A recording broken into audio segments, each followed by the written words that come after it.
My name's intscher-Owrang. I'm CEO of Simplifyber. Simplifyber is a way to make clothes without the need for spinning, weaving, cutting, or sewing. And we make clothes and shoes in natural fibers.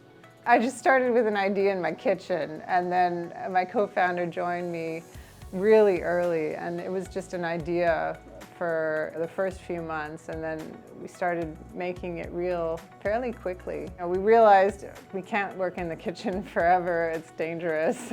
We need to work beyond that. So we found a couple of contract labs, and we just started experimenting and doing like wild and crazy stuff. We did really ugly samples for months. And then there was one sample that was just showed the beginning of what this could be.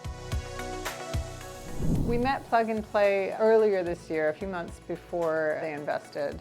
And initially it was just a conversation, just to get to know them, to understand what they do, because it's a very unique group. Just loved their network that they've set up and this whole kind of universe. So we had just done our pre-seed. We ramped up a little bit before we opened the round to just meet people and get to know everyone, because choosing investors is as important as getting people to believe in you and hop in.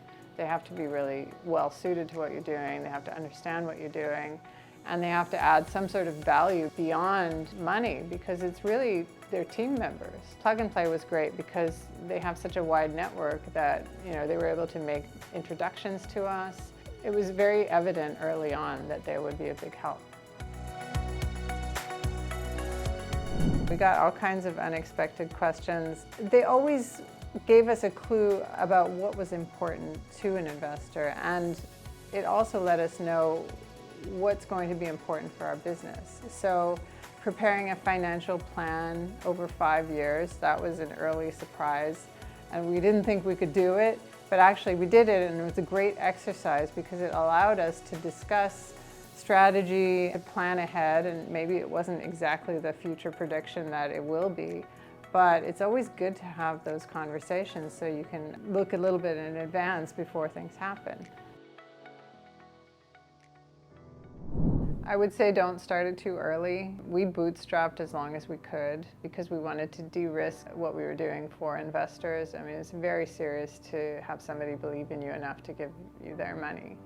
And we didn't want to do that lightly. We wanted to also have some skin in the game ourselves. And we also got further that way. So, if we would have taken on investment too early, we would have been worth nothing and, given away too much equity. It's really a balancing act to find out when is the right time, but we stretched it as long as it could be stretched.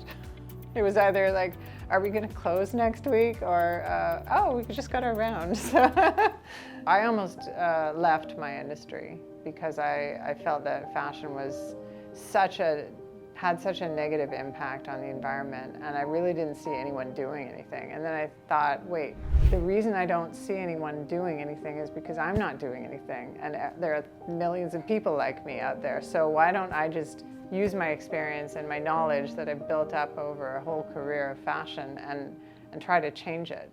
So next year is going to be the year of collaborations with our clients. So we're going to be working with fashion brands on projects for products that we release. It's going to be the start date of when we actually make real stuff. Because right now we've been making prototypes, and that might be a long process for some and shorter for others. It's also the feeling of not knowing exactly how that's going to go that's really exciting.